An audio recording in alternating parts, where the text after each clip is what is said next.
How to use Nano Banana to turn yourself into a 3D figurine. Hey everybody, welcome back to the channel. In today's tutorial, we're going to talk about how you can easily create yourself into a 3D figurine using Gemini's newest feature, Nano Banana. First thing you need to do is go over to Play Store and search for Gemini. Make sure that you have Google Gemini installed on your device. If you are on PC, you can continue on with your web browser. That's completely fine.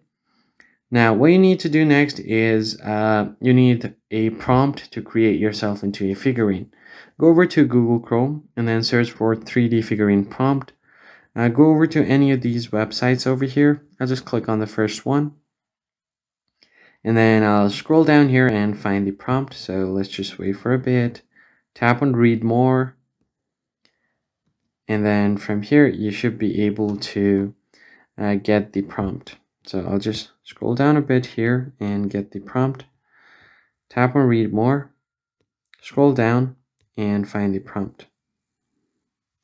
So I'll just go ahead and click on this prompt right over here, long press on it, and then copy this. Tap on copy. Then you want to go ahead and open up your Google Gemini application.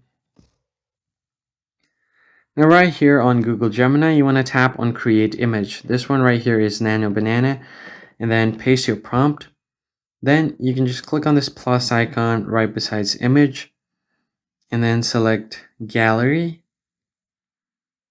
I have my picture on my gallery, so I'll just go ahead and tap on this picture and then tap on done. Now, once the image has been uploaded, tap on the send icon. It's going to take a while, but it will give you a 3D figurine. So let's just wait for a bit. As you can see here, Gemini has successfully created a 3D figurine of your image. And here you go. So here you have the image. If you want, you can just easily download it. Now to download it, you'll find the download button at the top right corner of your screen. And all you have to do now is just save it and you can post it wherever you want. That's basically it. You can create a 3D figurine of anything you want. You just have to customize your prompt accordingly. I hope this tutorial was helpful to you guys. Be sure to hit the like button down below, subscribe to the channel, and I'll see you guys in the next one. Thanks for watching.